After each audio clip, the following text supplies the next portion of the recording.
Al término de la Guerra Civil Española, la miseria se adueñó de la vida cotidiana de los supervivientes. La inmensa mayoría de la población sufrió años de racionamiento, con el extraperlo como único medio para conseguir ciertos bienes, ciertos alimentos.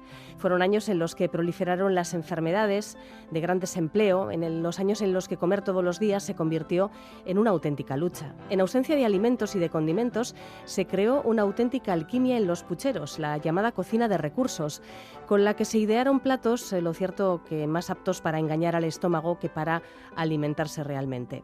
Este es el tema que aborda un libro de reciente publicación y que ha tenido un notable éxito, sobre el que vamos a hablar en esta sección de Eusko Ikaskuntza. Se titula Las recetas del hambre y nos lo presenta Juan Aguirre. Hola, Juan Gabón. Sí, dices bien, un libro que se puede calificar de fenómeno editorial por la repercusión que está teniendo, el interés que está despertando entre nosotros en los medios de comunicación. Llama la atención este éxito editorial. Parece atípico si tenemos en cuenta que las historias de la posguerra pues no suelen gozar de especial aprecio popular. Este es el primer comentario que le quería hacer a nuestro invitado, que es uno de los coautores, Lorenzo Mariano Juárez, doctor en antropología y coordinador de relaciones de Iberoamérica de la Comisión Internacional de Antropología de la Alimentación y Nutrición. Lorenzo ha sido subdirector de la Oficina de Cooperación al Desarrollo y el Voluntariado de la Universidad de Extremadura y ha participado como coautor en libros en torno a este mismo tema, y ahora, junto al también antropólogo David Conde, publica las recetas del hambre, la comida de los años de posguerra. Buenas noches, Lorenzo. Hola, buenas noches. Buenas noches. ¿Qué me dice de esto que he comentado, éxito editorial, y que verdaderamente es llamativo? Yo también lo veo llamativo, porque no me parece que sea un tema especialmente atractivo para muchas personas, y sobre todo pensando en que al final está recubierto por cierta aproximación política, que parece que recuperar memoria del pasado a veces está visto como desde uno de los bandos, y por lo tanto no parece que sea lo que al final ha sido, que está siendo un éxito editorial, como bien señalaba, bastante sorprendente, y que yo creo que también se explica en parte pues por esas ganas de conocer un poco lo que es nuestra memoria, nuestro pasado. Pues sí, así es. Aquí hace algunos años, Eva, ¿recuerdas que tuvimos a Miguel Ángel del Arco Blanco para hablar de un libro que también fue, en otro nivel, pero un libro que impactó bastante, Los años del hambre? De la hambruna, sí. Sí, impresionante, una conversación muy, muy interesante. Y comentábamos ahí, Lorenzo, que el hambre durante la posguerra española evidentemente forma parte de los relatos familiares que hemos oído contar a nuestros padres, nuestros abuelos, ¿verdad? Sin embargo, no hay memoria oficial al respecto, ni es un tema que, al menos hasta muy recientemente, haya ocupado a los movimientos de recuperación del pasado. ¿Esto cómo se explica, este vacío? Sí, pues es verdad que probablemente está muy bien. Me gusta que menciones a Miguel Ángel, porque él y todo su equipo probablemente sean los artífices de que hoy sí que tengamos una pequeña aproximación a la historia, a la historiografía de la memoria. Es verdad que hasta hace poco ha sido ocultada, silenciada, no recordada, y esto podría ser una de las grandes carencias o lagunas de nuestra historiografía más reciente. Yo creo que en parte una de las posibles explicaciones tenga que ver con que en España esta mirada hacia el pasado más reciente, sobre todo lo que tiene que ver con la vinculación con la dictadura, la guerra civil y los primeros años de la guerra civil, se haya visto más en términos de quitas, de pérdidas, de mirar, de algo que evitaba mirar hacia adelante, y no como ha empezado a verse en la mayor parte de los países como algo de ganancia. O sea, necesitamos recuperar esa memoria, necesitamos conocerla. Yo creo que se explica con eso, con cierta tendencia a no querer mirar hacia este pasado más reciente, como que hubiera algo que impidiera caminar hacia adelante. Y me parece que es todo lo contrario, que ahora estamos viendo que la memoria, esto que algunos teóricos han llamado la era del testimonio, nos permite recrearlo como algo positivo, como un capital que tenemos. ¿Hay consenso entre los historiadores respecto a las causas de esa hambruna que padeció gran parte de la población española en los años 40 y 50? Los consensos en las ciencias sociales son complicados. Mentiría si dijera que hay consenso, pero creo que hay una abrumadora mayoría que entiende que las causas de esta hambruna y el término debería ser hambruna, no son las que el régimen intentó explicar, que lo hacía con un discurso que tenía pues tres grandes bloques, que eran las consecuencias de la guerra, pues todo lo que se había perdido en capital humano y capital material, infraestructura. El discurso que os sonará, aquel que resonó durante años y años de la pertinaz sequía para explicar la falta de recursos en el campo, de cosecha, y luego también el discurso del aislamiento internacional. Yo creo que estas tres cosas que intentó vender el régimen, en realidad hoy hay cierto consenso entre la historiografía para decir que no, que la explicación de esta hambruna se explica por los trabajos políticos en términos económicos del propio régimen. Fue algo buscado a través de esta organización que definieron como autarquía. O sea, que esto explica bastante la política económica del régimen, explica bastante bien lo que fueron estos años, sobre todo los años 40. O sea, fue un arma política también. El hambre ha sido una arma política en todos los contextos donde ha habido hambruna, y el español no es un ejemplo en un sentido contrario. El propio control de la población a través de las cartillas de racionamiento, que recordemos que cuando pasan a ser individuales en el año 43 había 27 millones de personas bajo este control, era una forma de control total. El que se movía, no es que no salieran las fotos, es que no comía. Entonces sí que es verdad que existe cierto consenso en explicar esto, de la hambruna española se debió sobre todo a esta política económica y una forma de control. Uh-huh. Yo recuerdo, Lorenzo, haber leído el libro de un jefe de cocina de un restaurante de Postín de Madrid, en la posguerra, además ubicado justo al lado del Ministerio de Gobernación, que él hablaba de que en la posguerra, en esta época de racionamiento de hambre, en aquel restaurante entraban todo tipo de manjares, caviar, foie, pato. Ahí se comía extraordinariamente, claro, era el restaurante favorito de aquellas élites políticas, económicas y sociales. Esto me ha recordado la lectura de su libro, porque ustedes insisten y recalcan en los años del hambre que el hambre no fue igual para todo el mundo, incluso que para algunos no lo fueron en absoluto años de hambre. Sí, esto es una constante. David y yo tuvimos una duda en la edición del libro sobre si incluir al final lo que aparece, que es un capitulito acerca de cómo se comía o cómo eran las recetas de una parte de la población ubicada entre las élites, que además al final lo incluimos para que se viera ese contraste. Por supuestísimo era élite, una parte minoritaria, que está muy vinculado con la posición que se ocupaba de cercanía, lejanía, afectos al régimen y al poder. Y llama muchísimo la atención que mientras había gente que apenas comía una vez al día o se peleaba por inventarse qué comer, había otras personas que, como bien señalas, disfrutaban de los mejores manjares, de las recetas elaboradas con ingredientes que venían de lejos. Esto es así. Esto también habla, pues todavía de manera más dramática, de una cosa que historiadores sobre las hambrunas, probablemente el más paradigmático sea Martesén, han hablado de que lo que se trata en muchas ocasiones no es falta de alimentos, sino una distribución incorrecta de los mismos. Y este caso es así. Tenemos a personas que ni siquiera recuerdan que hubo hambre, claro, no comían incluso mejor que antes de la guerra. Incluso también, no solo en esas élites, que es verdad la que señalaba, me parece interesantísimo, pero a lo largo del territorio nacional no se representó igual el hambre. En las zonas agrarias no fue igual que en las ciudades, en las zonas del norte no fue igual en las zonas del sur. O sea, los años del hambre son muchos y variados, y las vidas sin pan pues también fueron muchas y variadas. El Auxilio Social de la Falange fue la principal institución de socorro social del franquismo.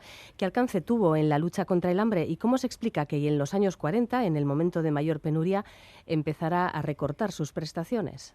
Sería una cosa errónea decir que no tuvo impacto. El Auxilio Social que empieza como auxilio de invierno en tiempos de conflicto, hubo un aumento enorme de las personas que acudían a los comedores, que estaban vinculados con el auxilio social, vinculado a esta idea de beneficencia, pero enseguida empezó a decrecer.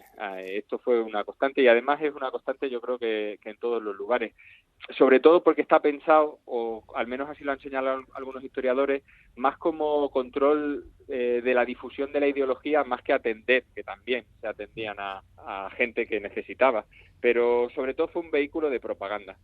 Y bueno, lo paradójico, incluso lo delirante, Lorenzo, de toda esta historia que estamos hablando, es que el hambre y la catastrófica gestión que se llevó en torno no solo deslegitimó al régimen, sino que ayudó a su consolidación, a la consolidación del franquismo, sobre todo en la etapa desarrollista, ¿no? Y bueno, esto desde luego, en fin, son caminos de la historia que a veces parecen inescrutables. Lo son. Yo también pienso que a veces es paradójico cómo la memoria recrea una versión de la realidad que luego los historiadores pues nos dicen que fue completamente diferente, pero es como lo ha señalado. El régimen fue muy exitoso en ese aparato ideológico para intentar explicar que la hambruna, el hambre, era causa de otro y las soluciones, el avance, el desarrollo, era responsabilidad de ese propio régimen.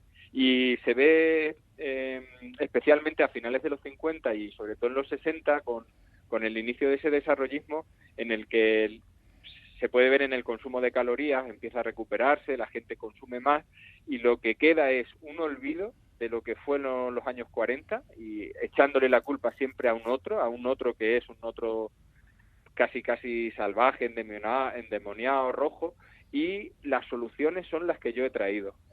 Mi propuesta de mundo, de país, de Estado, ideológica, religiosa, que es la que nos permite haber salido adelante. Son, como bien señalas, los caminos inescrutables. Uh-huh. La memoria de esa época de hambruna ha pervivido en cierta manera en el imaginario social. Sí, muchísimo más que en la historiografía, en los libros. Antes empezábamos la conversación hablando de cómo había una laguna sobre esto. Los teóricos de la historia, de los antropólogos que trabajan estas cuestiones, se habían olvidado y sin embargo estaban presentes en la cotidianidad. A veces pasa que la memoria se hace carne, se hace práctica social en nuestra manera de comer, en nuestras ideologías acerca de cómo reparto o no reparto comida con los familiares. Esta idea tan de nuestros abuelos de que cuando ibas a su casa tenías que salir saciado, de llenar los platos, de no dejarlos porque es una vergüenza una vez que se echa comida en el plato, que se tire, el aprovechar todo lo que tenemos. Estas ideas de tratar el pan de manera reverencial. Hay una memoria que se ha transmitido entre generaciones y que se ha hecho en las alacenas, en las cocinas, en nuestras comidas con la familia, que están hablando de cómo hemos pervivido esa memoria. O sea que, aunque los historiadores no lo hayan atendido hasta hace muy poco, estaba ahí presente, sí. Sí, yo reconozco que me siento plenamente identificado, ¿eh? He crecido en ese ambiente, en esa cultura y todavía yo y a veces me sorprendo cómo actúo de esa manera que acaba de Lorenzo de describir, esa casi sacralidad de los alimentos, ¿verdad? En fin, sí. Eso es una cosa curiosa porque si le preguntamos a las generaciones más jóvenes que ahora son adolescentes, nosotros hacemos a veces talleres entre mayores y adolescentes y son fascinantes la manera inconcebible de estar en el mundo tan diferente. Los jóvenes le piden un montón de platos, son capaces de tirar comida y pensar que es lo normal. Sí, a mí me llama mucho la atención, por ejemplo, los buffets, como la gente coge cantidades impresionantes de comida que luego en gran parte de ella se va al cubo de la basura. A mí es que eso me irrita profundamente y a muchas personas de cierta edad también porque hemos crecido en esto que acaba de describir Lorenzo. Bueno, y ahora está también la cuestión ambiental de claro, evitar el desperdicio alimentario, que es un desastre, claro. Sí, en la gastronomía contemporánea hay un discurso importantísimo sobre la sostenibilidad y esto para esta generación era lo normal. El comer comidas de cercanía, el no desperdiciar, comidas de temporada, todas estas cosas que resuenan tan modernas, en realidad eran el día a día. Efectivamente, sí. Bueno, las recetas del hambre, la comida de los años de posguerra, el libro de David Conde y Lorenzo Mariano, es un libro que en una primera parte contextualiza, dibuja el marco general como lo hemos estado haciendo en este rato de charla y luego ya en la segunda, las 2/3 de su extensión, pues es un recetario como el propio nombre del libro, el propio título del libro lo indica y ahí aparecen pues casi un centenar de recetas y bueno, más que de recetas algunas son soluciones nutritivas En fin, pan de bellotas, tortillas de patatas sin patatas, ni huevos, ni nada, pellejo de naranja frito, café de algarrobas, muchas cosas curiosas realmente, sorprendentes otras. No sé, ¿qué destacamos? ¿Con qué nos quedamos de todos estos menús de posguerra, Lorenzo? Pues yo creo que nos deberíamos quedar con dos cosas. La primera de ellas, y es un poco trampa para el lector, es que todas esas recetas son en realidad un trampantojo, porque lo que intentan es, como bien has dicho, hablar de esa época y hablar de las vidas de los que comían ese tipo de cosas. A través de las recetas estamos contando un montón de formas de vivir en las que intentaban solucionar la ausencia de alimento. Y más allá de esas vidas, yo creo que en toda la constante, que además es igual en todo el territorio nacional, tiene que ver con el ingenio, con el no rendirse, el intentar aprovechar lo que había, cambiando a veces no solo los ingredientes, sino incorporando otros nuevos que no se conocían. Hubo que comer hierba, hubo que comer animales que no se comían, intentar transformar lo que no había con otras cosas parecidas, sucedáneos de café, sucedáneos de pan con migas, esta constante que en el fondo habla del ingenio por seguir adelante, por persistir. Yo creo que el libro lo que mejor hace, o al menos nosotros lo pensamos, y quizá tenga que ver con el éxito que está teniendo, es que habla del pasado, pero no lo habla con vergüenza, que era una de las cosas por las que antes no se hablaba, sino lo hace con orgullo. O sea, allí estuve, allí resistí, y aquí estamos ahora pudiéndolo contar, que esto es lo que hablan estas recetas del hambre, yo creo que mejor. Sí. Gritan historias de resistencia. La dignidad de las personas, además, ahí se ve claramente. Esto, Lorenzo, una más. ¿Qué es el arroz con tristeza? En algunos lugares de España, por ejemplo en Extremadura, hablaban de esta manera de referirse con la monotonía de la dieta, que es un arroz que solo llevaba arroz, en el sentido de que era siempre lo mismo. Por ejemplo, en Extremadura se habla, ¿qué se comía en esa época? Y mucha gente dice, pues se comía arroz o patatas a la tristeza, arroz o patatas a la soledad, que tenían que instrucción tan monótona de la alimentación, tan aislado, sola, un arroz sin nada, sin poder echarle nada, remite a la soledad y a la tristeza. Sí, sí. Bueno, y ya por terminar con algo que seguramente nuestros oyentes están pensando, ¿cómo se hace una tortilla de patatas sin patatas ni huevos? Pues seguramente es imposible de hacerla y ya no sería tortilla de patata, pero lo curioso que esto viene de unas recetas que publicó Ignacio de Domenech en este libro que escribe durante el conflicto, durante la Guerra Civil, remite a la inventiva. Él en su receta original utilizaba lo blanco de las cáscaras de naranja, intentando sustituir algunos alimentos para conseguir algún tipo de emulsión que fuera parecido al huevo y a la patata. Al final lo que nos queda es el intento de decir que estábamos comiendo algo parecido, muchas veces con el nombre, con los afectos, de pensar que estamos comiendo eso, pero en realidad no era. Muchas de estas recetas, sobre todo, intentan pensar que seguimos siendo personas, aunque la comida no fuera igual, claro. Sí, sí. Bueno, pues un libro muy interesante, del que no nos tenemos que quedar con la anécdota de las recetas singulares, sino con todo el trasfondo histórico tan potente y también explicado que nos plantea. Juan, ¿nos recuerdas el título del libro? Las recetas del hambre, la comida de los años de posguerra, de David Conde y Lorenzo Mariano, editado por la editorial Crítica. Lorenzo, muchísimas gracias. Ha sido muchísimas gracias realmente interesante. Gracias, Lorenzo. Muchísimas gracias. Un abrazo. Y gracias, Eva. Juan, hasta luego. Hasta pronto. Adiós.